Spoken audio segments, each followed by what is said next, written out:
Am I audible?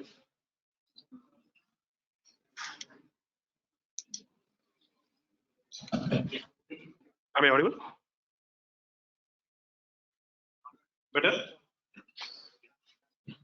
Better? Good afternoon, folks. Before lunch. Good luck to have you. And I would want you to talk and talk as quickly as possible. And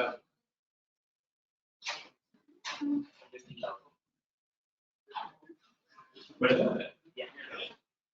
Yeah, so we'll get started. This is a filler talk. We had 3 good talks. We had one more half an hour slot, so like I'm here. So we'll keep it as fast as we can.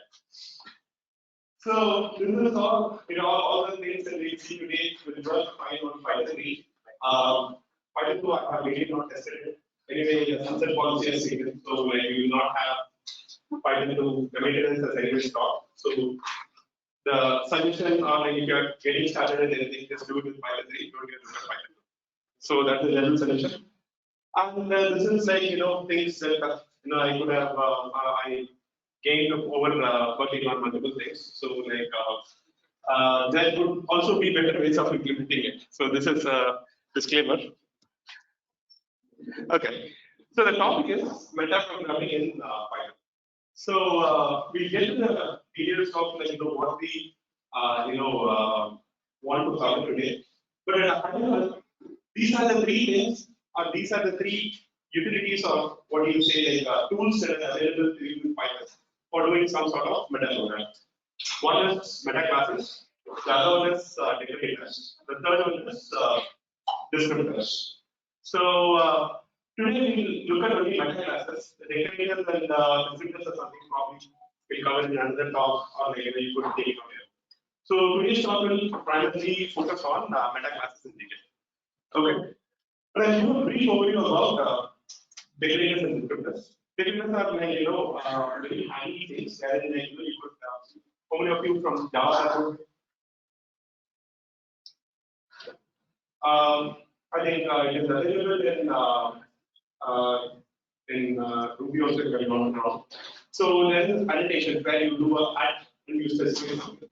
So like simply put, whenever I execute a function, before returning the value, also do pass through the annotation and then execute the value. So like let's say I have function A annotated over function B. Whenever you call function B, execute the function B, pass through the output of function B to function A, decorate with function A, whatever function A wants to, and then return. So this is mostly what is decorated.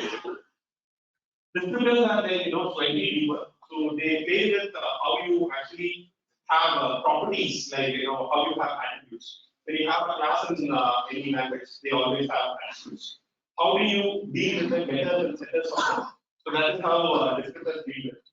It is like slightly deeper for if you are not sure what you are doing, I suggest you to go with the slots that is mentioned in the morning. So that is really easy alternative. But if you want some deeper things to be done within like your object, then you can look at descriptors. So descriptors is something that is also available. Now we'll go to meta classes. We'll talk about meta classes. Before that, the first question is, what are classes in Python? So like we will do this in such a way that we also do this some part of code parallelly, so we get an understanding of it. So simply, I'll define a class. Is it visible? Should I increase the font?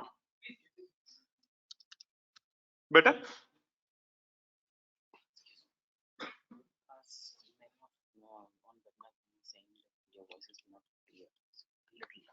Little louder. Okay. So we have a simple class here, the class test. Very simple, nothing, just a pass line. And then like I create an instance of it. So that is called A. So now I have A. A is an instance of class test. Now let us look at the type. There is this function. I mean this keyword called type. Let me check the type of A. It's a test. I created a class test, and this is a instance of class type.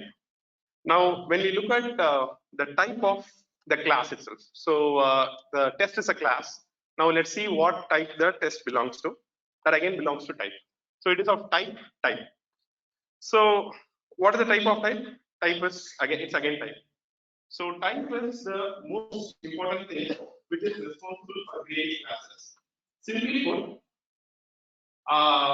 Python classes are just a sugar. They are not something like more first class like what you have in Java. So when you compare something a class with Java is more first class. But here the classes are nothing but an instance of type. So type is a super class. Any class that you create is actually a subclass of type. So these are first class supported entities. Like you have a proper keyword called class. Technically, class is the instance of type. So whenever you create a class with a keyword class, it is actually creating an instance of type. That is what it really is doing. Now, what you could do is, given this information, you can create classes as instances of type and do whatever you want without using the actual classes. Okay, so these are like sugar over the native Python and type in Python. Now let's see what is a type in Python.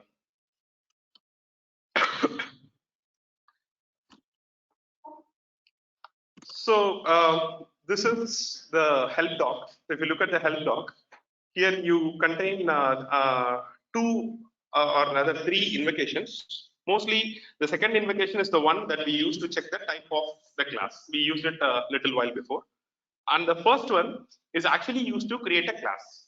So what type is three things. One is the object or the name, like the name that you want to give to the class.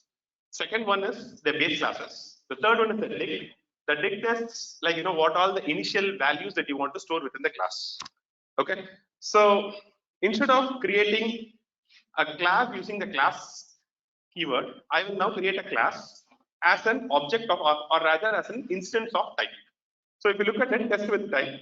So now when I do the test type of the test with type, I have this type. Now I can create an instance of this thing. So which is, this works very simply, very similarly like how you use a class. So this is the key understanding here. So you can actually, if you see the last part, you have this, this parenthesis. So what I'm doing is, I am in the runtime creating a class with this name, test with type, with object as a base class. I can define any other, base class that I want to define.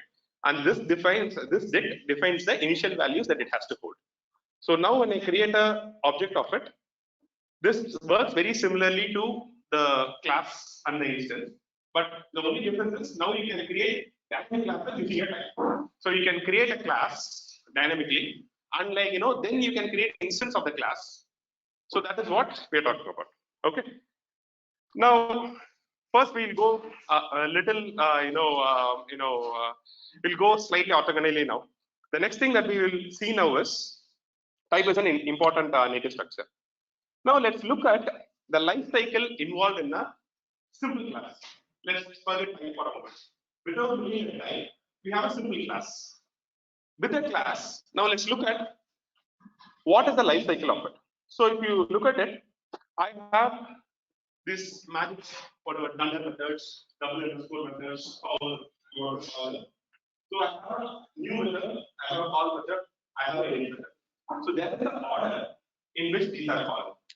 Now, any help for me, like how are constructors model in Python? How do you write constructors in Python?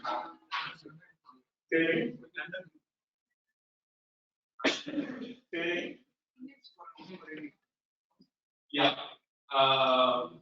Why difference that? It's actually the new method. So whenever you create a new object, this takes care of creating an instance. This takes care of assigning initial values. So if you take compare and contrast with the Java constructor, in the Java constructor, in the same constructor, you also create a class. You also set the initial values. Now the responsibility is split into two methods. One is the new method, and the other one is the edit method. where you have a new method creating a class and the init method followed by which is setting the initial values. Now then there is a call method. Almost everything, I mean, like not almost everything, many things in Python are callers. Now a class is also a caller. So if you look at it, whenever so let me go with the example here. So this test class, I'm creating an instance of test class. Now when I create this, if you see the life cycle, the new method is called first, which actually creates it, followed by the init method. The init method is responsible for any initializations that you want to do for that particular class. What I can also do is I can actually call the class, I mean like not the class but the instance. Now A is an instance. Now when I do A of 1, 2, 3, it will call the call method. So if the class has a call method, that will be called, or otherwise the default object's call method will be called, which will not do anything. So that is what it will do. Is that clear? Now I can, so if you see A is not a class, A is a instance.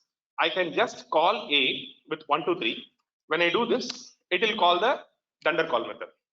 And like get call count, this is like any other method. Like this is a standard method. Like any specific function or like specific method that you write within a class. This is it.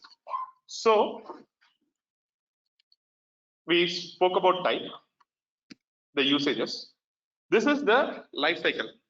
So you request an instance, the new method is called, init method is called, instance is returned. So this is how this is the life cycle of how a class works in Python. Is that clear? We'll do a quick recap. Class, as I said before, is a sugar. It is actually an instance of type. And like type can be used to create dynamic classes. And then like life cycle of class creation, it applies for class creation, which is like the instance of type. So we saw how an instance is created. When an instance is created, what is the life cycle that goes through? And we also saw how to create dynamic classes. Is that clear? Now with this premise, we will get into the next part, which is meta classes. Okay. What can I do with type? I can write a meta class. Now what I am going to do is I'm going to do something called a meta class. How many meta classes here? Okay. So I'm going to write a meta class here. The meta class is simple. It is like just going to be a subclass of type. So the type is the one which is responsible for creating the class. Now what I do is I will inherit the type. I'll write my own class, which is a meta class. And for creating my class, instead of using the type, I will use the meta class integrator. It will all be slightly confusing. I'll show a picture, you will understand. So first we will see the gory details of the syntax. So like how do you create a meta class? The meta class has to be a subclass of type. And when you create a class, you need to specify the meta class I'm using to create a class is the meta class that I created. Okay. So this is the details. Now the big picture is this. You have a type. The class is an instance of the type. We just saw that. Then from the class you can create an instance. Now what we are doing is we are creating a meta class which is a subclass of type. Okay. And for creating my class, we don't use a type, but we use the meta class that we do. Okay. So what we are doing is instead of the standard type, we are adding more functionality to the type and defining that as a meta class. And when we are creating a class, instead of using the standard type, we use the meta class. Is that clear? And then like the instance creation is like as normal, like from the class you create the instance. Okay. Now we'll see like a simple meta class. Okay. Now this is some code that you can't use in production because like this is not thread safe. You need to add a few more pieces to it to use it in proper applications of production, but this is more for illustration purposes. So I create a meta class which is like this pattern is used to create a singleton pattern in Python. So like Java, we would have used singleton patterns a lot. Like We know how to write a thread safe singleton class and all those things. So a singleton pattern, simply whenever I try to create an instance of a class, I need to get the same instance. I should not create new instances. So that is the premise. So how are we doing it? Now I'm having a local variable, I mean a class variable, which is like underscore instances, and I have the call method. So I said class is an instance of type. So whenever I create an instance, the call method of the type will be called. Is that clear? So what we are doing is, whenever I create an instance, let's say I have an instance class called test. When I do test performances, what it internally does, it calls the call method of test. Now, test is of type.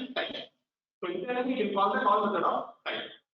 Now, if I replace my type method, I mean instead of the type, I'm using my meta class.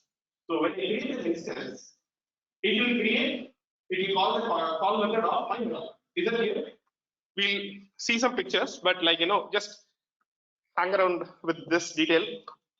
So we are having the class method, we are having the call method. So the logic is simple. Like the class is actually the class that is used of which instance we create. Now simply put, what we are doing is I'm having a local cache. If the local cache contains an instance, return that. Otherwise, create a new instance and then return. It is as simple as that. Clear? Now we'll see whether it works. Now I'm creating two instances of the same class. When I check the types and the ID of it, so the 20, so this is 563920, this is also 563920. So the IDs are the same. So what that means is it is returning the same class. We have successfully implemented a singleton pattern. Is that clear? Now we will quickly look into the life cycle of the meta classes. Whatever I explained now, we will look at with a concrete example. Now this is my meta class. I'm not doing anything fancy here. Everywhere I'm calling the super method, but I'm also printing, like just for us to see, like when what is called. So I have a new method, I have a call method, I have a init method. For now, we can conveniently ignore the test method. Okay, so I'm creating this, nothing will be called. Now, when I create my class, the meta class now that I use for creating my class is the meta class that I just defined. When I do this, what will it do? It is creating an instance of type. So it will call the new method and the init method of the meta class. Okay, so that is what it will do. So here I have defined a new method and an init method. So when I create the class, I'm just defining the class. So when I define the class, it is now meta class new method is called, meta class init method is called. Okay. Now what we'll do is we'll create an instance. The instance is of the class that we just defined, which is using my custom meta class. When I do that, the meta class's call method will be called. Okay, followed by my class's new method and followed by my class's init method. Is that clear? To give you an example, there are these methods: new method, init method, call method. So this is all these are defined in the meta class. Then you have another set of three methods, which is a new method, init method, and your call method in the actual class. This actual class is using the meta class to create the class. Is that clear? Now, when I create the actual class, the red ones are called. The new and the init of the meta class are called. Okay. When I create an instance, the call of the meta class is called because like it is a call operation on the meta class. So the call method is called, followed by the new method and followed by the init method. The green call will never be called unless you specifically perform a call operation on the instance you create. So first of all, the broad idea. So this is the broad idea that you use for meta classes. So this is all the native aspect. Now this is the broad idea. Whenever you want to change the class's behavior, so how do you deal with it? You go to you write a meta class and you tinker around your new and init methods of a meta class. So that's how you deal with class behavior changes. Now, if you want to do something here, behind of your classes instances, then you override the call method of your meta class. Okay. Now, I just repeat this is the key part. So when you are defining a class, you want to do some behavioral changes to the class itself. Then you tinker around with your new method and your init method of your meta class. When you want to do something about the instances that you create with the class, you tinker around with the call method of the class. Is that clear? So these are, if you look at it, I defined an attribute called test attribute in the meta class. Now I'm able to access it via my class also, because simply put, my class is nothing but a child of the meta class. So whatever I define there, I'll be able to access in my class. Now this is the method resolution order. So if you look at the MRO, this is the meta class is containing the meta class followed by the type and then the object. My class, the class and the object. So the key part here is, I think, what happens if you define a method in the meta class? Will it be accessible? If you define a method in the meta class, will it be accessible? Yes, there. So if I define the meta class, if I define the method in the meta class, I can access it as a class method of the class element.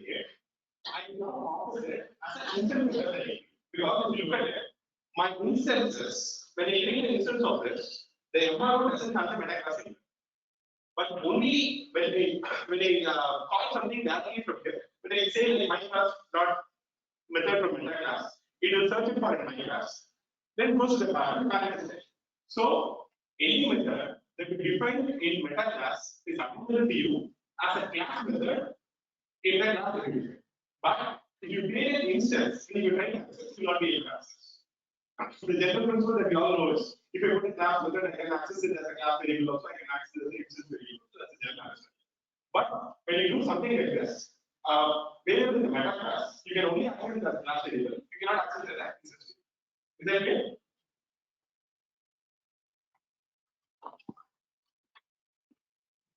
Okay, so this is all some theory part of it, like what is meta class, how the internally how it works and stuff like that.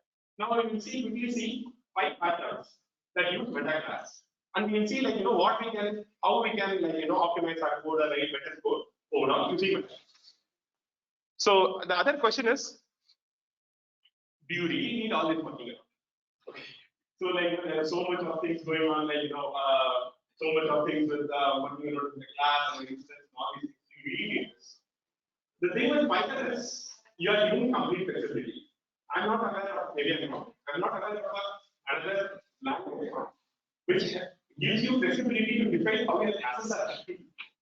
So so it is ultimate responsibility, wherein you have everything to work around with. Now what you deal with it and what level of functionality that you provide. I know what classes are widely used in your people who define frameworks like, let's say, class framework. The meta classes and the decorators and descriptors, these are very highly used there, because this is more for framework creators where you have higher level applications and stuff like that. And there are also checks put in place so that to limit some boundaries, to define some boundaries. So the implementer of the framework doesn't actually unknowingly get into a problem. So that is where the class is used. I'll show some examples, probably you'll understand with them. First one is abstract classes. We'll look at the first pattern, which is an abstract class. For this, anybody can help me with what are the abstract classes? You finish up by one. Okay. So anybody can help me with what abstract classes are? Yeah, you can inherit it, but you cannot instantiate it. Okay. So you can inherit and do whatever you want, but you cannot instantiate. Like, how do you write an abstract class in Python? So there is a pre-built built-in module which is called ABC. There is a meta class which is already defined. The meta class name is called ABC meta. So what we do is, this ABC meta is meta class for defining abstract base classes. If you look at the help doc, Now what we do is we define our abstract class. We define the meta class as the ABC meta that we got from the package. And I define something an abstract method. Now when I try and create an instance of this abstract class, it won't allow me because like there is an abstract method. Now what I do is I create a child of my abstract class, my child class, which is inheriting from the abstract class that we created. Now I don't implement the abstract class, but simply put, I'll just have it. Now I'll be able to create instances of it. So this is how you implement abstract classes in, in Python. Now let us talk about a second pattern, which is like an abstract family of singleton classes. So you might have seen these usages in other places, wherein this is what we try to achieve. I need an abstract class interface. Okay, I need multiple classes inheriting there, which are all instances of the, which are all like child classes. But whenever I need to create instances of the child classes, they should be singleton. Okay. Now what you're doing is you can actually you are writing a singleton with ABC meta. So what happens is you can technically change your meta class. You can have one meta class followed by the other meta class. So now I'll create my singleton ABC meta, which is actually a child of ABC meta, which is the child of type. ABC meta is the child of type. Now I'm inheriting from ABC meta. I am writing it in such a way that given that I call super, my ABC meta super will be called. If that is also calling super, I super will be called. I'm chaining three meta classes. So in this way, I can achieve what I just explained. So again, it is simple. Now we have ABC meta behavior also involved along with the singleton. The singleton we saw some time back. So like using the call method we implemented it. Now we are combining the abstract class and the singleton. Now this is now I define my abstract singleton class. So which is the ABC interface, whatever we defined there. Now I define my abstract method there. Now when I try and instantiate it, I cannot instantiate it. Now I create a child for it. Now for the child, when I try to create two instances, I check the IDs. The IDs are the same. Okay. So what we achieved is this one. I want abstract class for interface behavior also. However, the child classes that I instantiate should be single. So we change it to meta class behaviors and we create a pattern. So this is like let's say you have a standard interface. Let's say something like there's an API interface and you have multiple implementations for the APIs. Okay, but in your code you want only single instances of all these things. This is something that you can use and this will come handy for you. Okay. The next pattern that we'll see is object pools. Now, this is like something where like when I say pool objects, whenever you create an instance of a class, if you're trying to create an instance with the same set of arguments that I did in the past, I need the same instance. Okay. So instead of a single instance, let's say I want to create an employee class, and I want to create instances of the employee. Now, every time I'm trying to create an instance of the same employee, it should give me the same instance. So, like let's say Ram is an employee. When I say create employee object of name Ram, it gives me an instance. Second time I create it, it gives me a new instance. Now, like every time it will be more familiar of it. Instead of that, now what we're doing is every time we give the same argument, I create an instance for Ram, it should give me the same. But whenever let's say like finally creates object for then like that will create a different object. So like depending upon the arguments that I provide, I need different instances to be created. But if I'm asking for the same input or the same argument, it should return me the same instance. Now, simple like we have this args. So we create a key. The key is a tuple. The reason why we created a tuple and why we can't directly put this args here is a simple thing that Jatin spoke about in the morning, which is dictionaries can take only immutable objects as keys. You cannot have a mutable object as a key. So given that tuple is a immutable object, You create a tuple as a key and then use that key. It's the same structure that we use for a single tag. But just that there we use the key as only the class. Now we are putting the key as a combination of class and arguments that we use. So when I use something like this, now every piece is the same, only this piece is different. I create a key, which is the combination of the class and the arguments that I subtract. I use the key to store my instances. Now whenever I ask with the same arguments related with the same class. Let's just quickly look at it. Now I have a my bean class. Now if you look at it, I am creating 4 instances, 1, 2, 3, 1. The IDs of first, second, third are different, but 1 and 4 are the same. So this is like, whenever I try to create a class with the same argument, which is 1, I get the same instance, but every when the argument is different, you give me a new instance. The fourth one is logging with meta class. So this is all some basic config that we do with respect to logging. Here what we do is it's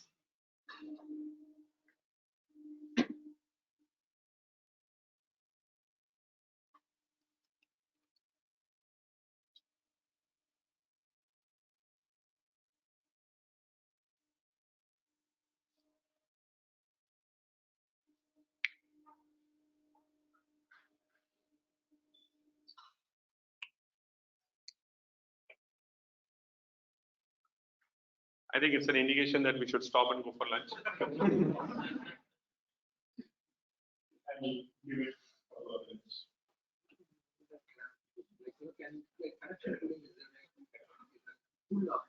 Rather than creating a new object, what I want is that I want to, let us say that the first time, I want to create 100 objects. It's like a connection. Do the same thing. Yeah. So you read your class, I mean, the meta class on you got a call with the instance of class. Okay. So I mean, instance of instance. We can create whatever all of them need. So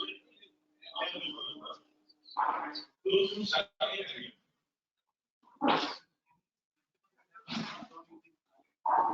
So meta class takes only, as far as I know, it's only one meta class case. So if you want to change behaviors, you have to write them as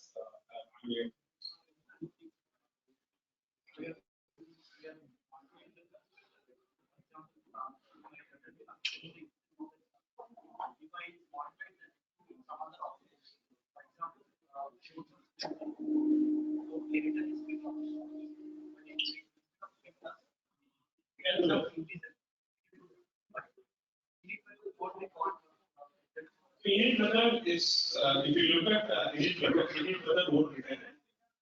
Init method is applied a reference, and on that reference we are setting various cases. However, the new method is the one we create.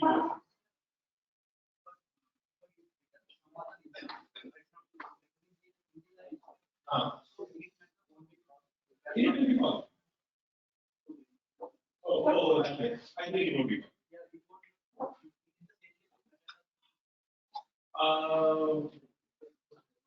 So what do you do when you create a class? Instead of this class, you give some other class, the new method, and then you are expecting whenever the exit row is called. This is one option provided to that. No, it is possible. So that's why I was saying. So all these things to reduce the power. You can do all these things, like all this but you need to be very careful.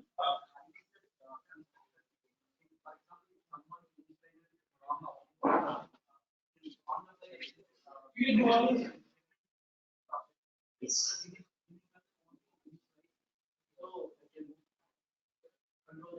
Yes.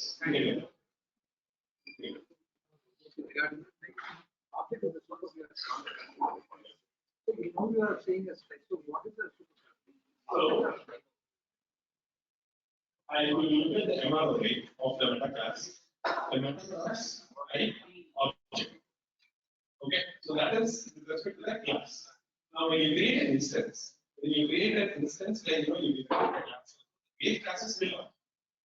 So for the meta class, which is an instance of type, your MRO will be the class type. For instance that you create, the class object.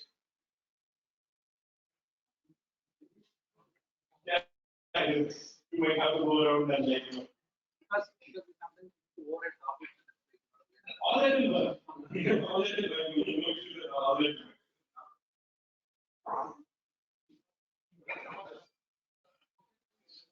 So, meta class is, what you do to change behavior of your class.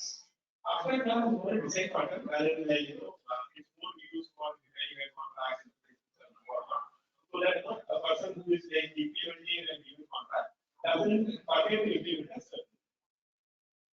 So, let's say, you are making a connection to the data and it is so you after that, you write a method called connect.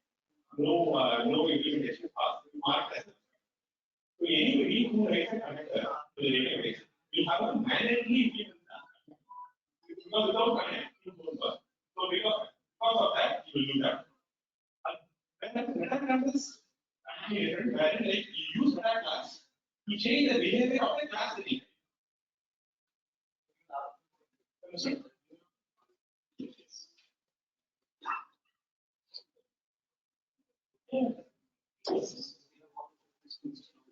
Yes. I think this is visible.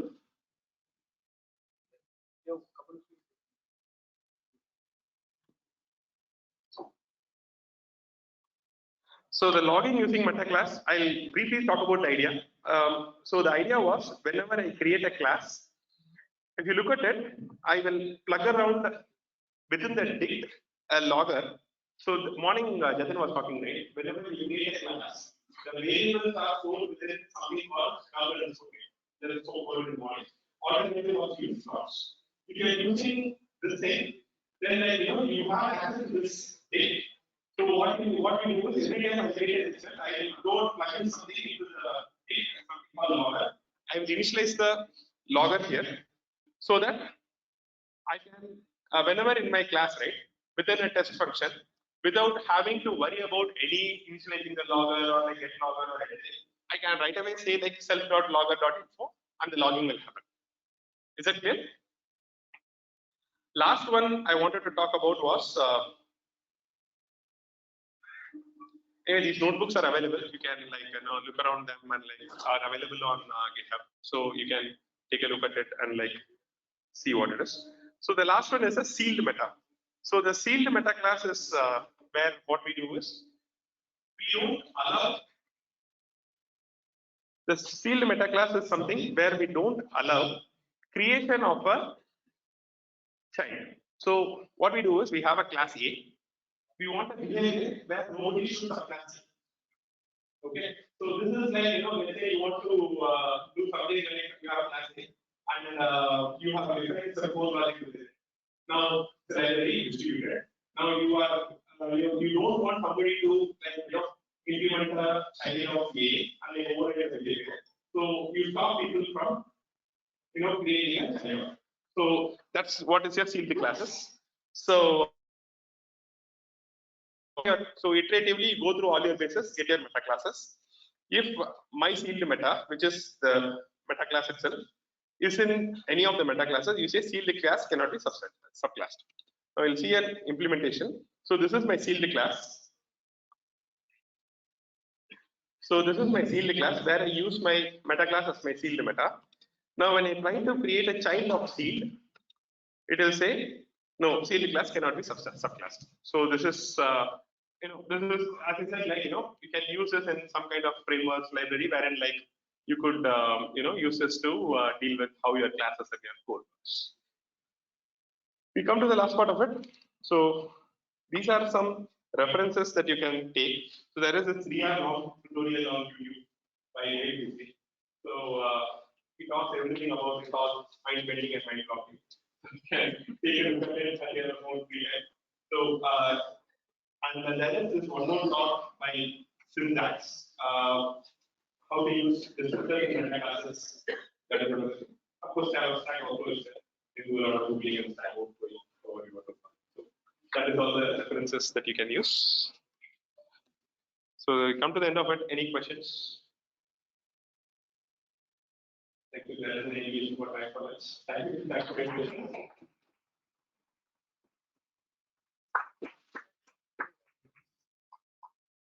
Okay,